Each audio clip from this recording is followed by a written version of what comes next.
आता पाहूया मुंबई पुण्यातल्या टॉप 9 बातम्या।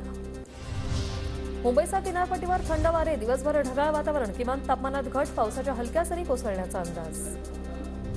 नवी मुंबईच्या वाशी परिसरात डिवायडरला धडकून बेस्ट बसचा अपघात, सुदैवाने कोणतीही जीवितहानी नाही। अपघाताचा सीसीटीव्ही समोर।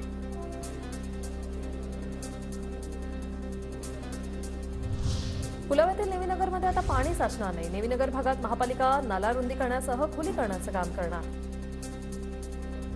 पुणे शहरात जड वाहनांना उद्यापासून नो एंट्री। पिंपरी चिंचवड, मुंबई, सातारा, सोलापूर शहराकडून येणाऱ्या जड वाहनांना शहरात बंदी। वाहतूक कोंडीची समस्या सोडवण्यासाठी पुणे वाहतूक पोलिसांचा निर्णय। पुण्यातील खडकवासला प्रकल्पातील 4 धरणांमध्ये निचांकी पाणीसाठा शिल्लक, पाणी कपातीबाबतचा निर्णय होण्याची दाट शक्यता। पुणे पीएमपीएमएलच्या रातराणी बसला प्रवाशांचा मोठा प्रतिसाद। 6 महिन्यात रातराणी बस सेवेचा जवळपास 27 लाख प्रवाशांनी घेतला लाभ। पुणे महापालिकेची थकबाकी वसुलीसाठी कर आकारणी मोहीम। महापालिका हद्दीत समाविष्ट झालेल्या 39 गावांमधील मिळकतधारकांना तिप्पट कर आकारणी।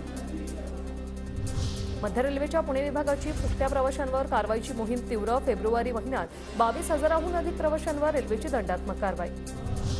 नवी मुंबई महापालिकेकडून देण्यात येणाऱ्या शिष्यवृत्तीसाठी अर्ज भरण्यासाठी आता मुदतवाढ।